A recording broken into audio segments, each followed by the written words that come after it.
Hello बच्चों, today we are going to start our second chapter of the textbook Vistas. Chapter 2 name is The Tiger King. Okay, and the author name is Kalki. Clear? ये एक story है एक राजा के बारे में जो कि टाइगर किंग नाम से जाने जाते थे। अब वो क्यों जाने जाते थे और किस तरीके से उनकी डेथ होती है वो सब कुछ इस चैप्टर में आपको गिवन है, एक्सप्लेन अच्छे से किया हुआ है। बहुत इंटरेस्टिंग स्टोरी है, आप ध्यान से पढ़िएगा, ठीक है। Now let's start the chapter. The maharaja of Pratibandapuram is the hero of the story. Pratibandapuram के जो राजा हैं वो इस स्टोरी के हीरो हैं। ही may be identified as his highness जामेदार general खिलेदार major साता व्याघ्र संहारी महाराजाधिराज विश्व भुवाना सम्राट सर जिलानी जंगजंग बहादुर MAD ACTC और CRCK, ये सारे उनके नाम हैं, ठीक है। But this name is often shorten to the tiger king. लेकिन इन सब नामों से परे जो उनका एक नाम है जो शॉर्ट किया गया है वो है tiger king. I have come forward to tell you why he came to be known as tiger king. मैं आपको ये बताने आया हूँ कि उनको टाइगर किंग नाम से क्यों जाना जाता था। I have no intention of pretending to advance only to end in a strategic withdrawal. मेरी ऐसी कोई इंटेंशन नहीं है कि मैं आपसे स्टोरी स्टार्ट करूं और कोई बहाना बना के फिर पीछे हट जाऊं। Even the threat of a Stuka bomber will not throw me off track. मुझे अब पूरी स्टोरी बताने से स्टूका बॉम्बर भी नहीं रोक सकता। The Stuka if it likes can beat a hasty retreat from my story. Stuka अगर चाहे तो अभी भी मेरी स्टोरी से पीछे हट सकता है। Right at the start, it is imperative to disclose a matter of vital importance about the Tiger King. Starting में ही मैं आपको बताना चाहता हूँ कि टाइगर किंग के बारे में जो मोस्ट इम्पोर्टेंट थिंग्स हैं वो क्या हैं। मैं आपको पहले ही इस मैटर को डिस्क्लोज कर देना चाहता हूँ। Everyone who reads of him will experience the natural desire to meet a man of his indomitable courage face to face. जो भी कोई उसके बारे में पढ़ता है उसकी एक डिज़ायर होती है, एक इच्छा होती है कि वो इन ऐसे शख्स से, इतने करेजियस वॉरियर से फेस टू फेस मिलें। But there is no chance of its fulfilment. लेकिन इस इच्छा के पूरे होने का कोई भी चांस नहीं है। As Bharat said to Rama about Dasharath, जैसे कि भारत ने राम से दशरथ के बारे में कहा था। The Tiger King was reached that final abode of all living creatures. Tiger king अब अपनी फाइनल डेस्टिनेशन तक पहुंच चुके थे जहां पे सभी लिविंग क्रिएचर्स जाते हैं, जहां पे सभी लिविंग बींग्स की जो फाइनल डेस्टिनेशन है अब टाइगर किंग वहां तक पहुंच चुके थे। इन अदर वर्ड्स, दूसरे शब्दों में कह सकते हैं कि the tiger king is dead, कि अब जो टाइगर किंग हैं वो डेड हो चुके हैं, मर चुके हैं। The manner of his death is a matter of extra ordinary interest. जो उनकी डेथ का मैटर है, मैनर है, वो ही सबसे ज़्यादा इंटरेस्टिंग टॉपिक है। It can be revealed only at the end of the tale. ये लेकिन वो केवल इस पूरी स्टोरी के एंड में ही खुलना चाहिए। The most fantastic aspect of his demise was that as soon as he was born astrologers had foretold that one day the Tiger King would actually have to die. सबसे ज़्यादा fantastic चीज़ जो है उनकी demise के बारे में, उनकी मौत के बारे में, वो ये थी कि उनके पैदा होते ही एस्ट्रोलॉजर्स ने मतलब कि पंडितों ने भविष्यवाणी कर दी थी कि उनको एक ना एक दिन मरना पड़ेगा। The child will grow up to become the warrior of warriors, hero of heroes, champion of champions, but they bit their lips and swallowed hard.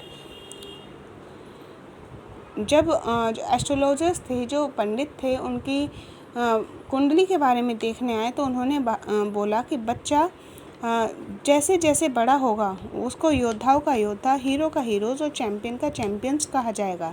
लेकिन ये कहने के बाद उन्होंने अपने होठों को रोक लिया और मतलब स्वेलोड हार्ड, मतलब वो कहने से कुछ न हेजिटेट फील कर रहे थे। व्हेन कंपेल्ड टू कंटिन्यू जब उनको आगे बोलने के लिए कंपेल किया गया, मतलब कि इंसिस्ट किया गया, the astrologers came out with it, astrologers बोलने लगे, this is a secret which should not be revealed at all, ये एक सीक्रेट है जिसको रिवील नहीं किया जा सकता, and yet we are forced to speak out, और लेकिन ये हमें बोलना पड़ेगा, the child born under this star will one day have to meet its death, ये जो बच्चा है वो इस राशि में पैदा हुआ है कि इसको एक न एक दिन मरना ही पड़ेगा। At that very moment a great miracle took place, इसी मोमेंट पर एक बहुत बड़ा चमत्कार हुआ। An astonishing phrase emerge from the lips of the 10-day-old Jilani Jung Jung Bahadur, O wise profits, उसी समय 10 साल के बच्चे जिलानी जंग जंग बहादुर के होठों से एक फ्रेज निकला, एक वाक्य निकला, क्या कि ओ बुद्धिमान पंडितों, everyone stood transfixed in stupefaction, हर कोई उस टाइम पर स्तब्ध खड़ा रह गया। They looked wildly at each other and blinked, वे लोग केवल एक दूसरे को देख रहे थे और पलकें झपका रहे थे। O wise prophets, it was I who speak, ओ समझदार पंडितों, ओ बुद्धिमान पंडितों, ये मैं हूँ जो बोल रहा हूँ। This time there were no grounds for doubt, अब शक की कोई भी गुंजाइश नहीं थी। It was the infant born just 10 days ago who had enunciated the words so clearly, ये 10 साल का यही बच्चा था जिसने इन वर्ड्स को इतने अच्छे से क्लियरली प्रोनाउंशिएट किया था। The chief astrologer took off his spectacles and gazed intently at the baby, जो उनमें चीफ थे, जो एस्ट्रोलॉजर्स में जो चीफ थे, उन्होंने अपने जो स्पेक्ट्स थे उनको ठीक किया और बच्चे को देखा। All those who are born will one day have to die, जो भी कोई यहाँ पर पैदा हुआ है उसको एक न एक दिन मरना ही है। We don't need your prediction to know that, हमें ये सब जानने के लिए आपकी भविष्यवाणी की ज़रूरत नहीं है। There would be some sense in it if you could tell us the manner of that death, हम इस चीज़ में कोई सेंस जानेंगे अगर हमें आप डेथ का मैनर बताएंगे कि डेथ किस तरीके से होगी। The royal infant uttered these words in his little squeaky voice, जो छोटा बच्चा था उसने ये वर्ड्स अपनी प्यारी सी आवाज़ में बोले। The chief astrologer placed his finger on his nose in wonder, जो चीफ एस्ट्रोलॉजर थे उन्होंने अपनी फिंगर को अपनी नोज़ पर रख लिया, मतलब कि सरप्राइजिंगली उन्होंने अपनी फिंगर को अपनी नोज़ पर पुट कर लिया। A baby बेयरली 10 days old opens its lips in speech, एक बच्चा जो मुश्किल से 10 साल का है उसने अपने होठों को खोला और वो भी बोलने के लिए। नॉट ओनली दैट, और केवल इतना ही नहीं, it also raises intelligent questions, बल्कि उसने एक बहुत ही बुद्धिमान या कह सकते हैं बहुत ही वाइज क्वेश्चन पूछा। इनक्रेडिबल, बहुत अद्भुत। Rather like the bulletins issued by the war office than facts, ये ऐसा था जैसे कि वॉर ऑफिस से बुलेटिन इश्यूज होते हैं।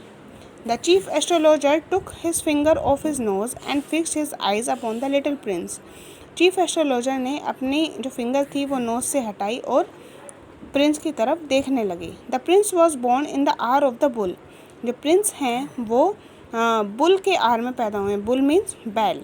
The bull and the tiger are enemies, bull और टाइगर दुश्मन होते हैं, इसलिए death comes from the tiger, he explain, जो मृत्यु आएगी वो टाइगर की तरफ से ही आएगी। इट मीन्स कि जब भी टाइगर किंग की डेथ होगी तो उसका कारण क्या होगा, उसका रीज़न क्या होगा, एक टाइगर होगा। You may think that Crown Prince Jung Jung Bahadur was thrown into a quake when he heard the word tiger. आप ये सोच सकते हो कि प्रिंस राजकुमार जंग जंग बहादुर ने जब टाइगर का नाम सुना तो उनको एक झटका लगा। That was exactly what did not happen. लेकिन ऐसा नहीं होना चाहिए था। As soon as he heard it pronounced, the Crown Prince gave a deep growl. लेकिन जैसे ही उन्होंने ये सुना तो क्राउन प्रिंस ने एक लंबी सांस ली।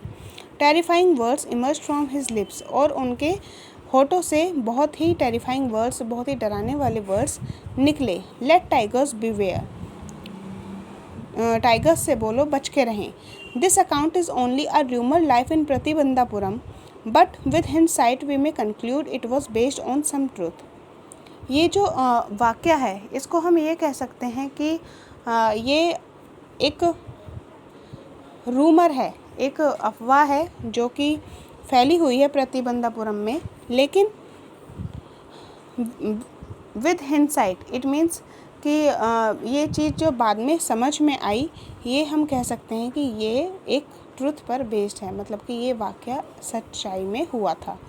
Now the second scene, crown prince Jung Bahadur grew taller and stronger day by day. Crown prince जो थे, जो राजकुमार थे जंग बहादुर, वो बड़े हो रहे थे और स्ट्रोंगर भी हो रहे थे। No other miracle marked his childhood days apart from the event already describe. उनके बचपन का कोई भी ऐसा वाक़या नहीं है जो चमत्कार के रूप में हुआ हो, केवल इस वाक़ये के अलावा जो हमने ऊपर डिस्क्राइब किया है। The boy drank the milk of an English cow. जो प्रिंस थे वो इंग्लिश काउ का मिल्क पीते थे, जो कि एक इंग्लिश नैनी से लाया जाता था। Tutored in English by an Englishman उनको इंग्लिश पढ़ाते थे। Saw nothing but English films, वो केवल इंग्लिश फिल्म्स ही देखते थे। Exactly as the crown prince of all the other Indian states did, जैसे कि बाकी इंडियन स्टेट्स के प्रिंस करते हैं। When he came of age at 20, the state which had been with the court of wards until then came into his hands. और जब वो 20 साल के थे तो पूरा राज्य उनके हाथों में आ गया और वो राजा बन गए। But everyone in the kingdom remembered the astrologers prediction. लेकिन पूरे राज्य में सभी को जो पंडित थे, जो एस्ट्रोलॉजर्स थे, उनकी प्रिडिक्शन, उनकी भविष्यवाणी याद थी। Many continue to discuss the matter, slowly it came to the maharaja's ear. कुछ लोगों ने इसको एक मैटर डिस्कस करने का मैटर बनाना चाहा, लेकिन धीरे धीरे ये महाराजा के कानों में पड़ गए। They were innumerable forest in the Pratibandapuram. Pratibandapuram में कई सारे अनकाउंटेबल फॉरेस्ट थे। They had tigers in them, जिनके अंदर टाइगर्स रहते थे। The maharaja knew the old saying, maharaja को पुरानी एक कहावत याद थी, you may kill even a cow in self defence. आप अपनी सेल्फ डिफेंस में, अपनी आत्मरक्षा में एक काऊ को भी मार सकते हैं। There could be certainly be no objection to killing tigers in self defence. उन्होंने सोचा शायद सेल्फ डिफेंस में अगर मैं टाइगर्स को मारूंगा तो शायद कोई ऑब्जेक्शन नहीं होगा। The maharaja started out on a tiger hunt. Maharaja जो थे वो शेर के शिकार पर निकल पड़े। That maharaja was thrilled beyond major when he killed his first tiger. Maharaja ने जब पहले टाइगर को मारा तो वो बहुत ज़्यादा खुश थे, बहुत ज़्यादा ओवरजॉयड थे। He sent for the state astrologer and showed him the dead beast. उन्होंने स्टेट एस्ट्रोलॉजर को बुलाया और उन्हें मरा हुआ टाइगर दिखाया। What do you say now, he demanded. उन्होंने कहा कि अब आप क्या कहेंगे। Your majesty may kill 99 tigers in exactly the same manner but the astrologer drawled. Astrologer बोले कि आप 99 टाइगर्स को इसी तरीके से मार सकते हैं, लेकिन but what, speak without fear, लेकिन क्या, बिना डर के बोलो। But you must be very careful with the 100th tiger, लेकिन आपको जो 100वां टाइगर होगा, जो 100th टाइगर होगा, उससे बहुत ज़्यादा केयरफुल रहने की ज़रूरत है। What if the 100th tiger were also killed, जब क्या होगा जब मैं 100वां टाइगर भी मार दूंगा। Then I will tear up all my books on astrology, set fire to them and, फिर मैं अपनी सारी बुक्स, जो मेरी एस्ट्रोलॉजी के ऊपर सारी बुक्स हैं, वो फाड़ दूंगा और उनको आग लगा दूंगा। एंड और क्या, I shall cut off my tuft, crop my hair short and become an insurance agent. The astrologer finished on an incoherent note. फिर मैं अपने बालों को काट दूंगा और अपने मीन्स कि अपनी मूछें काट दूंगा, अपने बालों को छोटे कर लूँगा और एक इंश्योरेंस एजेंट बन जाऊंगा। एस्ट्रोलॉजर ने ये कहते हुए एक अपनी बात को विराम दिया, मतलब कि उन्होंने अपनी बात यहाँ पर आकर ख़त्म कर दी। So this was the first part of the chapter the tiger king. I hope आपको समझ में आया होगा। This is very interesting story, आपको शायद इंटरेस्ट भी आया होगा। अगर आपको समझ में आया है तो ठीक है, और अगर नहीं आया है तो आप मुझसे एक क्वेश्चन कर सकते हैं। If you have any query then you can ask to me. Thanks for watching.